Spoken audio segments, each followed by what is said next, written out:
വിധികാത്ത് orthodox വിശ്വാസികൾ. നമുക്കറിയാം, orthodox സഭയുടെ മെത്രാൻ വാഴിക്കലുമായി ബന്ധപ്പെട്ട വലിയ വിവാദങ്ങൾ നടന്നുകൊണ്ടിരിക്കുകയാണ്.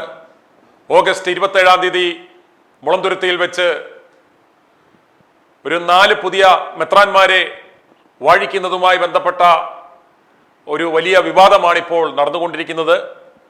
സഭയിൽ നിലവിൽ ഒരു മെത്രാന്മാരുടെ ആവശ്യം ഉണ്ടെന്നില്ല ഇരിക്കെ കഴിഞ്ഞ വർഷം കുറെ മെത്രാന്മാരെ വാഴിച്ചു എന്നിരിക്കെ തിടുക്കപ്പെട്ട് എന്തിനാണ് ഒരു 4 പേരെ കൂടി ഈ സഭയിലേക്ക് മെത്രാന്മാരായി തിരഞ്ഞെടുക്കുന്നത് എന്ന ചോദ്യമാണ് വിശ്വാസികളുടെ ഭാഗത്തു നിന്നും ഉയരുന്നത്. ഇതുമായി ബന്ധപ്പെട്ട് ഞങ്ങൾ നിരവധി വാർത്തകൾ നൽകിയിരുന്നു. അതിൽ കൃത്യമായി പറഞ്ഞിരുന്നു, ഇപ്രകാരം തിടുക്കപ്പെട്ട ഒരു മെത്രാൻ തിരഞ്ഞെടുപ്പ് നടത്തുന്നതിന്റെ ഉദ്ദേശം എന്ന് പറയുന്നത് ക്രൈസ്തവ സഭകളുടെ ചരിത്രത്തിൽ ആദ്യമായി ഇതാ കേരളത്തിൽ ഒരു പുരുഷഗാമി നിയുക്തനാകാൻ പോകുന്നു. നിയുക്ത സ്ഥാനത്തേക്ക് ഒരു പുരുഷഗാമിയെ കൊണ്ടുവരുവാനുള്ള ഡീപ് സ്റ്റേറ്റിന്റെ പ്രവർത്തനങ്ങളുടെ ഭാഗമായിട്ടാണ് ഇപ്പോൾ തിടുക്കപ്പെട്ട് ഇപ്രകാരം ഒരു മെത്രാൻ തിരഞ്ഞെടുപ്പ് നടത്തുന്നത്. കഴിഞ്ഞ തവണ തിരഞ്ഞെടുക്കപ്പെട്ട ആ മെത്രാന്മാരിൽ 4 പേർ യാതൊരു കാരണവശാലും കുണ്ടറപ്പണിക്കർ എന്നറിയപ്പെടുന്ന ആ പുരുഷഗാമിയെ സപ്പോർട്ട് ചെയ്യുകയില്ല. അതുകൊണ്ട് സേഫ്റ്റിക്ക് വേണ്ടി അവർക്ക് യാതൊരു കാരണവശാലും ഒരു ചാൻസ് എടുക്കാൻ പറ്റത്തില്ല. കാരണം ലക്ഷക്കണക്കിന് കോടികളുടെ അസറ്റുള്ള ഒരു പൈശാചിക സഭയാണ്. അത് കൈമോശം വരാൻ പാടില്ല. എങ്ങനെയാണ് സേവ്യറിയോസ് മെത്രാൻ ഈ കാതോലിക്ക സ്ഥാനത്തെത്തിയത് എന്ന് നമുക്കറിയാം. പൗലോസ്തിതിന്റെ കാലശേഷം മെത്രാന്മാർ, കളങ്കിതരായ മെത്രാന്മാർ കഞ്ഞിക്കുഴിയിൽ വട്ടം കൂടിയിരുന്ന് നടത്തിയ കുലുക്കിക്കുത്തിലൂടെ മലങ്കര സഭയുടെ പരമോന്നത സമിതിയായ മലങ്കര അസോസിയേഷനെ നോക്കുകുത്തിയാക്കിക്കൊണ്ട്, സഭാ മാനേജിംഗ് കമ്മിറ്റികളെ നോക്കുകുത്തിയാക്കിക്കൊണ്ട് ഈ കളങ്കിതരായ ഈ മെത്രാന്മാർ കുലുക്കിക്കുത്ത് നടത്തി അതിൽ നിന്നും പിൻവാതിലിലൂടെ കയറി വന്ന ആളാണ് നിലവിലെ ഈ കാതോലിക്ക. ഈ കളങ്കിതനെ ആ പദവിയിൽ ഇരുത്തുക എന്നത് ഈ മാഫിയ സംഘത്തിന്റെ ആവശ്യകതയായിരുന്നു. ഇനി അദ്ദേഹത്തിന് അധികകാലം ഒന്നും ഉണ്ടാവില്ല. ആ പദവിയിൽ അടുത്ത കുണ്ടറപ്പണിക്കരെ കൊണ്ടുവരണമെങ്കിൽ നിലവിൽ ഒരു 4 പേരുടെ കൈപൊക്കിയെങ്കിൽ മാത്രമേ 4 പേരെ വിശ്വസിക്കാൻ പറ്റത്തില്ല. അതുകൊണ്ട് ആ സാധ്യത എടുക്കാൻ പറ്റത്തില്ല. അതുകൊണ്ടാണ് തിടുക്കപ്പെട്ട് 4 പേരെ ഈ പൈശാചിക സഭയിലേക്ക് മെത്രാന്മാരായി തിരഞ്ഞെടുക്കുന്നത് എന്ന് നമ്മൾ മനസ്സിലാക്കണം. വിശ്വാസി സമൂഹം ഓർക്കുന്നത് എന്തോ വലിയ ദൈവികമായ ഇടപെടലാണ്, ദൈവ വിളിയാണ്, ഒന്നുമല്ല. ഇത് ചില അരിപ്രാഞ്ചികളുടെയും ചില മാഫികളുടെയും വിളിയാണ് ഇവിടെ നടക്കുന്നത് എന്ന് മനസ്സിലാക്കണം. എന്നാൽ വളരെ സന്തോഷകരമായ ഒരു കാര്യം എന്ന് പറയുന്നത് കുറച്ച് വിശ്വാസ സമൂഹത്തിനെങ്കിലും ഈ കാര്യം മനസ്സിലായി എന്ന് വേണം കരുതാൻ. അതുകൊണ്ടാണ് ഈ സഭയുടെ ചരിത്രത്തിൽ ഇന്നുവരെ ഈ അരിപ്രാഞ്ചികളെ അല്ലെങ്കിൽ ഈ പൈശാചിക നേതാക്കന്മാരെ വെല്ലുവിളിച്ച ചരിത്രം ഉണ്ടായിട്ടില്ല. എന്നാൽ ചരിത്രത്തിൽ ആദ്യമായി, മലങ്കര ഓർത്തഡോക്സ് സഭയുടെ ചരിത്രത്തിൽ ആദ്യമായി ഇതാ കാര്യങ്ങൾ മനസ്സിലാക്കിയ ഒരു വിശ്വാസി സമൂഹം നിയമപരമായി ഈ സഭാധ്യക്ഷനെയും ഈ സ്ക്രീനിംഗ് കമ്മിറ്റിയെയും സഭാസ്ഥാനികളെയും വെല്ലുവിളിക്കുക എന്ന് പറയുന്നത് അവർ കയ്യാങ്കളിയല്ല കാണിക്കുന്നത്. രാജ്യത്തെ നീതിന്യായ വ്യവസ്ഥകൾക്ക് വിധേയപ്പെട്ട് അതിനനുസരണമായി അവർ ഈ സഭയുടെ ആസ്ഥാനം സ്ഥിതി ചെയ്യുന്ന, ദേവലോകം സ്ഥിതി ചെയ്യുന്ന ആ ജൂറിസ്ഡിക്ഷനായ കോട്ടയം മുൻസിഫ് കോടതി 1-ൽ ഒരു ഹർജി ഫയൽ ചെയ്യുകയുണ്ടായി. അതിൽ കഴമ്പുണ്ടെന്ന് മനസ്സിലാക്കിയ കോടതി കൃത്യമായ വാദം കേട്ടു. കഴിഞ്ഞ 2 ദിവസങ്ങളായി വാദം തുടരുകയായിരുന്നു. ഇന്ന് അതിന്റെ വാദം തുടർന്നു. അതിന്റെ വിധിക്കായി 4:30 അതിന്റെ ഓർഡേഴ്സിന് വേണ്ടി മാറ്റിവെച്ചിരിക്കുകയാണെന്നാണ് നമുക്ക് അറിയുവാൻ സാധിക്കുന്നത്. ഓർത്തഡോക്സ് സഭയെ സംബന്ധിച്ചിടത്തോളം നമുക്കറിയാം, കേസുകളും വഴക്കുകളും ഒന്നും പുത്തരിയല്ല.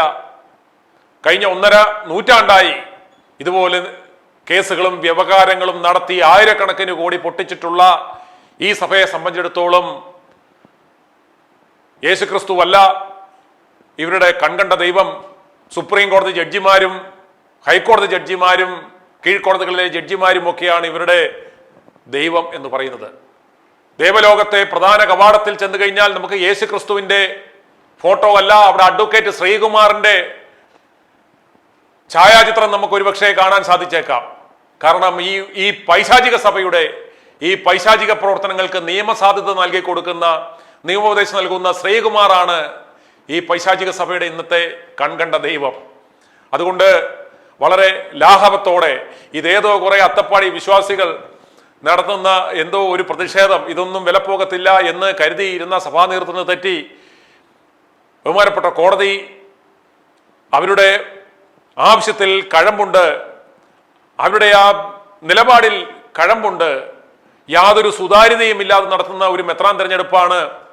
ഇതിനകത്ത് വളരെയധികം സ്വജനപക്ഷപാതവും തട്ടിപ്പുകളും വിശ്വാസവഞ്ചനയും ഒക്കെ നടത്തുവാൻ സാധ്യതയുണ്ട്. അവരുടെ ആവശ്യം ഈ മെത്രാൻ തെരഞ്ഞെടുപ്പ് നടത്തരുത് എന്നല്ല, ഈ സഭയെ നെഞ്ചിലേറ്റുന്ന, ഈ സഭ തകരരുത്, ഈ വിശ്വാസം തലമുറകളായി കാത്തു സൂക്ഷിക്കപ്പെട്ട് തങ്ങൾക്ക് ലഭിച്ച ഈ സഭ നിലനിൽക്കണം, ഈ പൈതൃകം മുന്നോട്ട് പോകണമെന്ന് ആഗ്രഹിക്കുന്ന ഒരുപറ്റം വിശ്വാസി സമൂഹമാണ്. ഈ സഭയെ ആത്മാർത്ഥമായി സ്നേഹിക്കുന്ന ഒരുപറ്റം വിശ്വാസി സമൂഹമാണ് ഈ കേസുമായി മുന്നോട്ട് പോയിരിക്കുന്നത്. അവർ ആവശ്യപ്പെടുന്നത് ഈ മെത്രാൻ തെരഞ്ഞെടുപ്പ് റദ്ദ് ചെയ്യണമെന്നല്ല, മറിച്ച് ഇത് സുതാര്യമാക്കണം. ഇത് സുതാര്യമാക്കുന്നതിനുള്ള ചില നടപടിക്രമങ്ങൾ അവർ സൂചിപ്പിക്കുന്നുണ്ട്. അതുപോലെ തിടുക്കപ്പെട്ടുള്ള ഈ ഫലപ്രഖ്യാപനം തടഞ്ഞു വെക്കണം, അൺലെസ് ഓർ അണ്ടിൽ ഇതിൽ ഒരു വിധി വരുന്നതുവരെ എന്നാണ് അവരുടെ ആവശ്യം. അതിൽ കഴമ്പുണ്ട്. ഇത് പ്രഥമദൃഷ്ടിയായി എടുത്ത് കോടതി ചവറ്റുകട്ടയിൽ സാധാരണഗതിയിൽ ഇവരുടെ മണി പവറിനും മസിൽ പവറിനും ഒക്കെ മുന്നിൽ കോടതി പോലും അതിനപ്പുറത്തേക്ക് പോകത്തില്ല എന്ന് കരുതിയവർക്ക് തെറ്റി. അതുകൊണ്ടാണ് ഇന്ന് കീരിക്കാടനെ ഇറക്കുന്നത് പോലെ ശ്രീകുമാർ വക്കീലിനെ ഇന്ന് കോട്ടയം മുൻസിഫ് കോടതിയിൽ ഇവർ എത്തിച്ചത്. ഓർക്കുക, സഭാ നേതൃത്വത്തിന്റെ ഗതികേട് നോക്കുക, വിശ്വാസി സമൂഹത്തിന്റെ ഗതികേട് നോക്കുക. ഒരുപറ്റം പൈശാചികന്മാർ ഈ സഭയെ ഹൈജാക്ക് ചെയ്ത് അതിന്റെ ഭരണം ഒരു ഡീപ് സ്റ്റേറ്റിന്റെയും മാഫിയകളുടെയും കയ്യിലായി പോയി. തങ്ങളുടെ സഭയെ, തങ്ങളുടെ വിശ്വാസത്തെ സംരക്ഷിക്കുവാൻ 34 ഭരണഘടന ഉണ്ടെന്ന് പറയുന്നു. പക്ഷേ ഏറ്റവും കൂടുതൽ നീതി നിഷേധിക്കപ്പെടുന്ന ഒരു ജനതയായി മാറി ഓർത്തഡോക്സ് വിശ്വാസി സമൂഹം. 1934 ഭരണഘടന അനുസരിച്ച് ഭരിക്കപ്പെടണമെന്ന് നാഴികയ്ക്ക് 40 വട്ടം പറയുന്നവർ വിശ്വാസി സമൂഹത്തോട് കാണിക്കുന്ന നീതി നിഷേധം എന്ന് പറയുന്നത് നമുക്ക് വിവരിക്കുവാൻ ആവതില്ല. ഞാനാണ് രാജ്യം, ഞാനാണ് ശക്തി, ഞാനാണ് മഹത്വം എന്നും പറഞ്ഞ് ഇതാ ഒരു ലെവിയാത്താൻ, മലങ്കര മെത്രാപ്പോലിത്തയും മലങ്കര കാതോലിക്കയും ഞാൻ താൻ, സകലതും ഞാൻ താൻ, തിരക്കഥാ സംവിധാനം കർട്ടൻ വലി ഞാൻ താൻ എന്നും പറഞ്ഞൊരു മത്തായി മൂന്നാമൻ എന്ന് പറയുന്ന ഒരു പൈശാചികൻ ഈ കഞ്ഞിക്കുഴി അസുരലോകത്തിരുന്ന് കാണിക്കുന്ന ആ താൻപോരിമയ്ക്കെതിരെയുള്ള സാധാരണ വിശ്വാസി സമൂഹത്തിന്റെ ഒരു പ്രതിഷേധമാണ് ഇന്ന് നമ്മൾ മുൻസിഫ് കോടതിയിൽ കാണുന്നത്. ആ മുൻസിഫ് കോടതിയുടെ വിധി എന്ത് തന്നെയായാലും ഇത് ശക്തമായ ഒരു സന്ദേശമാണ് ഇത് സഭയ്ക്കും വിശ്വാസി സമൂഹത്തിനും നൽകുന്നത്. കാരണം ഇവരുടെ ഈ ഏകാധിപത്യ വാഴ്ച, ഏകാധിപത്യ പ്രവണത, അടിച്ചമർത്തൽ, താൻ പോരുമ ഇനി സഭയിൽ നടക്കില്ല എന്ന ഒരുപറ്റം വിശ്വാസി സമൂഹത്തിന്റെ ഒരു മെസ്സേജാണ് ഇതിലൂടെ നൽകുവാൻ ശ്രമിക്കുന്നത്. അതുകൊണ്ട് തന്നെ ഇതിന്റെ വിധി എന്തായാലും അതിന് യാതൊരു പ്രസക്തിയുമില്ല. ഒരുപക്ഷെ ബഹുമാനപ്പെട്ട കോടതി അത് അംഗീകരിക്കാം, അതല്ലെങ്കിൽ അംഗീകരിക്കാതിരിക്കാം. രാജ്യത്തെ സകല സംവിധാനങ്ങളെയും അട്ടിമറിക്കുവാൻ പ്രാപ്തിയുള്ള ഈ പൈശാചിക സഭ എവിടെ വരെ പോകും, ഇവന്മാർ എന്തൊക്കെ വൃത്തികേട് ചെയ്യുമെന്ന് നമുക്കറിയാം.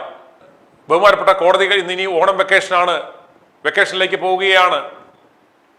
ഇന്ന് 4:30 വിധി വരുമെന്ന് പറയുന്നു. എന്തുമാവാം. ഈ മാസം 27-ാം തീയതി തന്നെയാണ് ഈ മെത്രാൻ തെരഞ്ഞെടുപ്പ് നടക്കുന്നത്. അന്നേരം അതുകൊണ്ട് ഇവർ ഉദ്ദേശിക്കുന്ന രീതിയിൽ തന്നെ ഈ പൈശാചിക സഭ, പലപ്പോഴും പലരും ചോദിക്കും എന്തുകൊണ്ടാണ് ഇതിനെ പൈശാചിക സഭ എന്ന് പറയുന്നത്. ഇതിനെ അല്ലാതെ എന്ത് വിളിക്കും? ഇവരുടെ പ്രവർത്തനങ്ങളും ഇവരുടെ ലക്ഷ്യങ്ങളും ഇവരുടെ മാർഗങ്ങളും എല്ലാം ആ പൈശാചിക രീതിയിലാണ് ചലിക്കുന്നത്. അതുകൊണ്ട് എന്ത് വില കൊടുത്തും ഈ കുടിലതകളുടെ രാജാക്കന്മാർ ആവിഷ്കരിക്കുന്ന തന്ത്രങ്ങൾ വിജയിപ്പിക്കുവാൻ ഇവർ ശ്രമിക്കും. അതുകൊണ്ട് 27-ാം തീയതിത്തെ ആ ഉടായ്പും മെത്രാൻ തെരഞ്ഞെടുപ്പും ഇവന്മാർ നടത്തുമെന്ന കാര്യത്തിൽ യാതൊരു സംശയവും വേണ്ട. പക്ഷേ വിശ്വാസി സമൂഹം മനസ്സിലാക്കണം, ഇതൊന്നും നിങ്ങൾക്ക് വേണ്ടിയല്ല. ഇതൊരു പുരുഷകാമിയെ ആ കാതോലിക്കയുടെ പദവിയിൽ കൊണ്ടുവരുവാൻ കൈപൊക്കാനുള്ള 4 റാൻമൂളികളെ, ഇതിൽ ഇവർ സ്ക്രീൻ ചെയ്യപ്പെട്ട 6 ഒരെണ്ണത്തിനെങ്കിലും നിങ്ങൾ അറിയുമോ? ഇതിൽ നല്ലൊരു സുവിശേഷ പ്രസംഗികരുണ്ടോ? കൺവെൻഷൻ പ്രാസംഗികരുണ്ടോ? 2 വാക്ക് തെറ്റുകൂടാതെ ഇംഗ്ലീഷിൽ സംസാരിക്കാൻ പറ്റാവുന്ന ഒരുത്തനുണ്ടോ? അതുപോട്ട് മലയാളത്തിൽ മുഖത്ത് നോക്കി സംസാരിക്കാൻ പ്രാപ്തിയുള്ളവന്മാരാരെങ്കിലും ഉണ്ടോ? ഈ 6 എന്തിന്റെ പേരിലാണ് സ്ക്രീൻ ചെയ്തത്? അപ്പോൾ സ്ക്രീൻഡ് ഔട്ടായ 22 പേർ ഈ സഭയിലെ താന്തോന്നികളും ആഭാസന്മാരുമാണോ? എന്താണെന്ന് സഭാ നേതൃത്വം വിശ്വാസ സമൂഹത്തോട് പറയണം.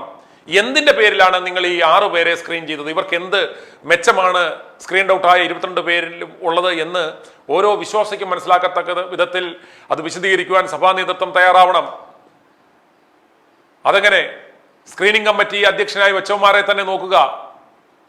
ഇത്രയും കളങ്കിതരും മ്ലേച്ഛന്മാരുമായവർ അവർ സ്ക്രീൻ ചെയ്താൽ എങ്ങനെയിരിക്കും? അതുകൊണ്ട് ഇന്ന് 4:30 വിധി വരും. ആ വിധി എന്ത് തന്നെയായാലും ഓർത്തഡോക്സ് വിശ്വാസികളെ സംബന്ധിച്ചിടത്തോളം അവർക്കൊരു വിഷമം ഉണ്ടാക്കുന്ന കാര്യമല്ല. കാരണം ഈ സഭാധ്യക്ഷന്റെയും സഭാ സ്ഥാനികളുടെയും ഈ സ്ക്രീനിംഗ് കമ്മിറ്റിയുടെയും ഒക്കെ ഏകാധിപത്യത്തിനും അഹന്തയ്ക്കുമെതിരെയുള്ള ആദ്യത്തെ ഒരു അമ്പാണ് വിശ്വാസികൾ എഴുതിയിരിക്കുന്നത്. അത് എന്ത് തന്നെയായാലും അത് വിജയം തന്നെയാണ് എന്ന് ഓർമ്മിപ്പിക്കുന്നതിന് വേണ്ടി മാത്രമാണ്. i2i News, an eye for truth. i2i News subscribe ചെയ്തിട്ടില്ലാത്തവർ ഇപ്പോൾ തന്നെ സബ്സ്ക്രൈബ് ചെയ്യുക. നോട്ടിഫിക്കേഷൻ ലഭിക്കുവാൻ ബെൽ ബട്ടണും അമർത്തുക.